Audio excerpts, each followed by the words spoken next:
Lord of the Mysteries. Chapter 776. Preparations. Without the high tea session, Klein decided to pray at St. Samuel Cathedral, so as to show his devoutness. Of course, he didn't forget to stop and admire the white pigeons on the square, allowing himself to appear leisurely and calm. He entered the cathedral, passing through the murals that were illuminated by the sun from high above and arriving at a dark and deep prayer hall. This place wasn't as gorgeously decorated like the other churches that had all kinds of dazzling elegant taste that produced a visual impact. Instead, it was mild and peaceful, allowing one to feel a natural sense of tranquility. As for the pure light that resembled twinkling stars up ahead, they were filled with the intense solemnity of holiness. Klein removed his hat and handed it to Richardson along with his cane. Then, he walked down the aisle. At this moment, two figures stood up in the front pew and turned towards the entrance. One of them was the black-haired, green-eyed Leonard Mitchell who looked suave with his untidy hair.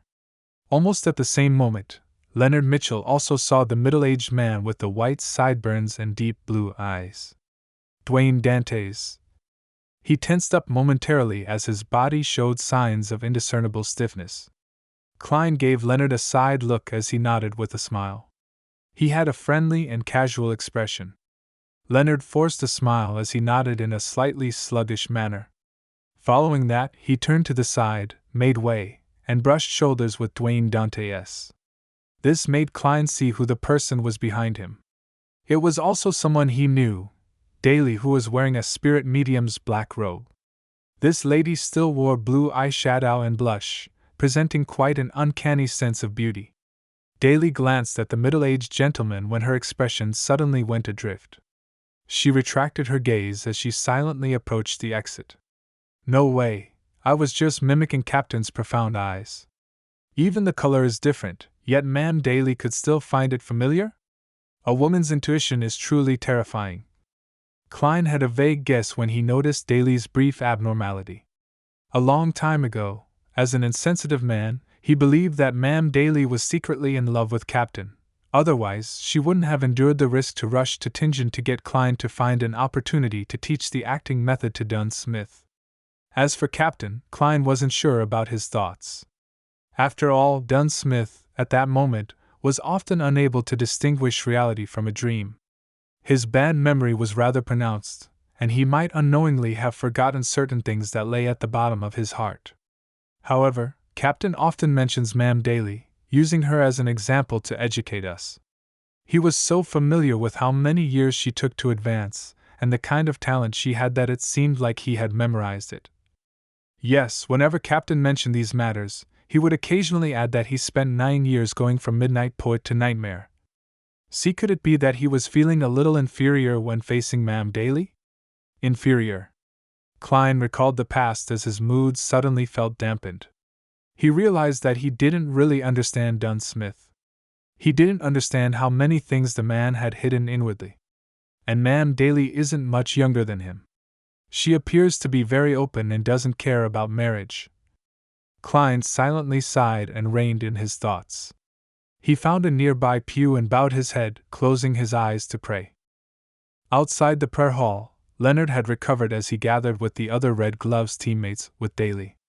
They waited for a while as Sois, who had become a spirit warlock, walked out from another side.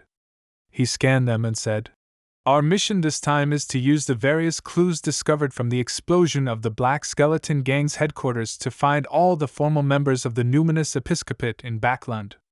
Ma'am Daly is a beyonder from the corpse collector pathway.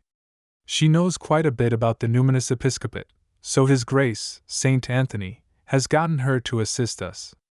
In the evening, Klein, who had dismissed Richardson, took 4 steps counterclockwise and entered above the gray fog. He conjured the world Gehrman Sparrow and made his blurry figure pray. "Please inform Miss Magician that she needs to reserve a hotel room before Friday night. It's best that it's far from the place where Mr. X holds the gathering.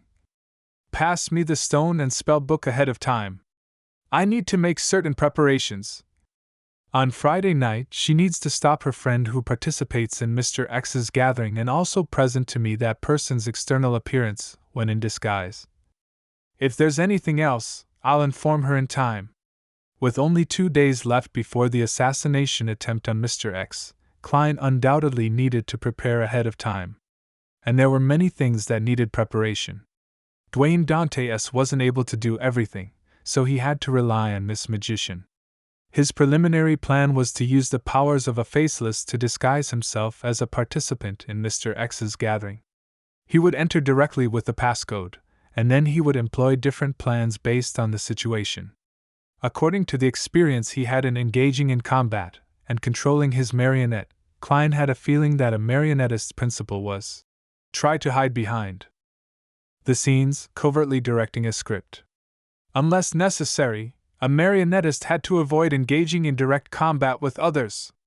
Currently, the most troublesome point is that Mr. X's gathering is at 8. And usually, at this time, Dwayne Dantes clearly wouldn't have fallen asleep. He won't be able to escape the notice of his butler and servants and secretly head to East Borough. Of course, on the contrary, it can also create an alibi, but the problem is, what method should I use to fool everyone in his house? If only I had a faceless partner who can act as Dwayne Dantes. Miss Justice's necklace can do it, but she's not in Backland. Klein leaned back into his chair as he rubbed his temples. He had even considered directly summoning and responding to himself, using his identity as Hero Bandit Black Emperor to carry out the operation, but doing so would cause him to lose the ability to change his physical appearance. It also made it difficult for him to possess others and disguise as Furz's friend to participate in the gathering. Unless Miss Magician's friend is a part of this, allowing me to possess him or her. That wouldn't do either. First, it will expose some of the Tarot Club's secrets, and second, Mr. X might have the means to discover a wraith. Of course, traces of this can be concealed using a series of seals with a gold coin, the paper angel, or the iron cigar case. Klein considered for a while before deciding on a method he was very proficient in from his previous life. Feigning sickness. I'll begin acting sick tomorrow. I'll eat very little and sleep before 8. This way, the butler and servants wouldn't disturb me. But if there's an emergency, what do I do when Walter and company knock on the door? A magician's illusion creation can only fool the eyes. It isn't some artificial intelligence. Artificial intelligence. Right, I can fix the illusion onto a mirror, letting it look like Dwayne Dantes. Then I'll get a Rhodes to answer remotely. With this in mind, Klein's thoughts suddenly opened up. I have to say that a Rhodes can be quite useful at times.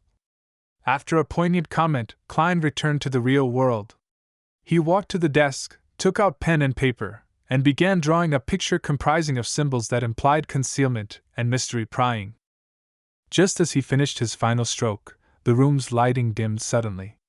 The full-body mirror first turned deep black before silver light surfaced. Loanese text appeared one after another. Great Master, your loyal and humble servant, Rhodes, heard your summoning. Was I late? There's something new every time. Klein shook his head in amusement. No, how tolerant you are of me, Great Master. You can ask your question. Words neatly appeared on the mirror. Klein thought for a moment before saying, I plan on eliminating the Aurora Order Oracle, Mr. X. Do you have any suggestions? The full-body mirror's words froze for a few seconds before changing. It's best you do it after Thursday. It's in line with my divination. Angel of Fate Ouroboros or a saint of the Aurora Order might be around Mr. X tonight and on Thursday. Klein smiled and said, Rhodes, I have something that requires your help. This is my honor. You are giving me an opportunity. Words quickly emerged, fully professing what it meant to be excited and delighted. May I ask what the mission is? Klein nodded and said, This Friday night I will be using a mirror as an illusion prop, changing it to look like my present identity. If any emergencies happen, you're in charge of controlling the mirror to answer without letting anyone discover any abnormalities. Can you do it? The air around the full-body mirror suddenly gushed around, and a toady voice belonging to Dwayne Dantes sounded. Great Master, I'll try my best to complete anything you command. Although it won't be able to last long, and it doesn't match my usual habits, it's enough to deal with everyone here.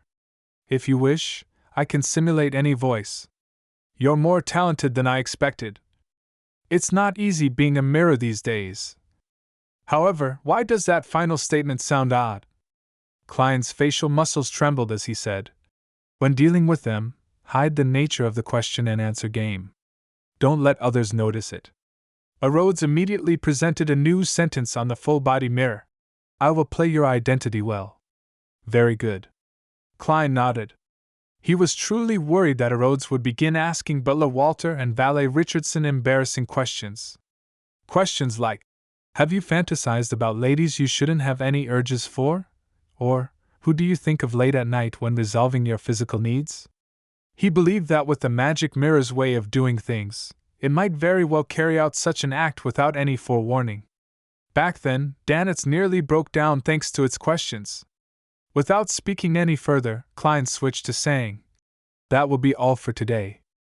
I'll contact you again on Friday night. Yes, great master. Your humble servant already looks forward to serving you. Rhodes first conjured a single line before producing a drawing of a hand waving.